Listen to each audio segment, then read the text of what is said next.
Well, moving ahead with the bulletin in detail, optimistic a few positive consequences from ongoing negotiations with the protesting farm unions. The centre informed the Supreme Court it could be inadvisable to start listening to on petitions difficult to the contentious farm legal guidelines, as that might lead to hardening of positions and derail discussions. The centre's response was articulated by lawyer Normal K.K. Venugopal and solicitor Normal Tushar Mehta after 3 decide bench headed by CJI SA both stated that they want to take up hearing of the pending petitions, as there appears to have been no improvement in the situation at all. The bench's proposal to start listening to from January 10th was politely opposed by Mehta, who stated a healthy discussion was happening between the federal government and the farmers.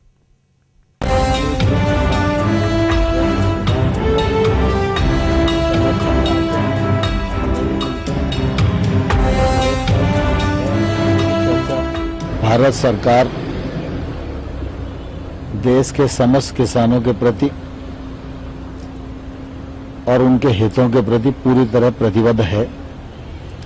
इसलिए जो किसान कृषि सुधार बिलों के समर्थन में आते हैं, हम उन्हें भी मिलते हैं। जो विरोध में है, उनसे भी चर्चा सरकार निरंतर कर रही है।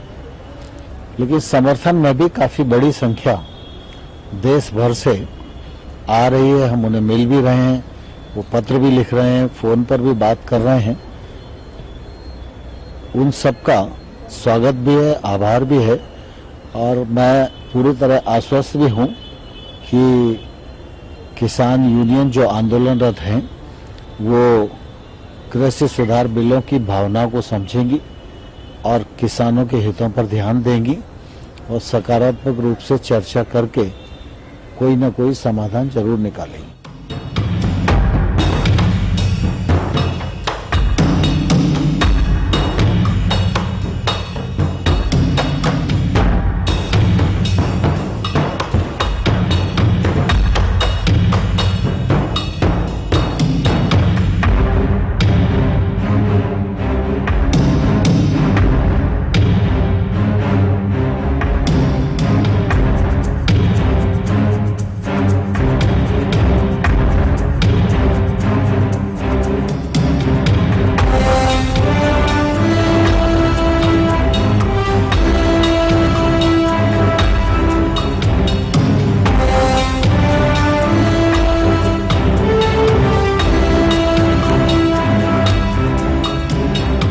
एक तारीख को आपके सामने बात करते हुए हमने पूरा एक अपना एजेंडा बनाया था। हमने कहा था कि हम अपना एजेंडा के लिए सरकार का इंतजार नहीं करेंगे।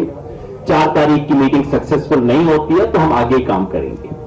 उसके हिसाब से यह तय हुआ है कि 7 तारीख को, पहले 6 तारीख हमने बोला था, उस प्रोग्राम को अब 7 तारीख कर रहे हैं। 7 तारीख को 4 तरफ से ये जो एक्सप्रेस वे है, इस पे किसान ट्रैक्टर मार्च करेंगे। एक तो इधर कुंडली बॉर्डर से चलेंगे, उधर टिकरी बॉर्डर से चलेंगे 7 तारीख को सुबह 11 बजे, और उस तरफ गाजीपुर बॉर्डर से पलवल की तरफ, और इधर मेवात से, मेवात में साकरस करके जगह है, वहां रेवासन से पलवल की तरफ। तो 4 तरफ से ट्रैक्टर मार्च होगा। 26 जनवरी को यह देश जो ऐतिहासिक गणतंत्र परेड देखने वाला है, उसका एक ट्रेलर, उसकी एक झलकी आपको परसों 7 तारीख को दिखाई देगी। पहला डिसीजन। 9 तारीख को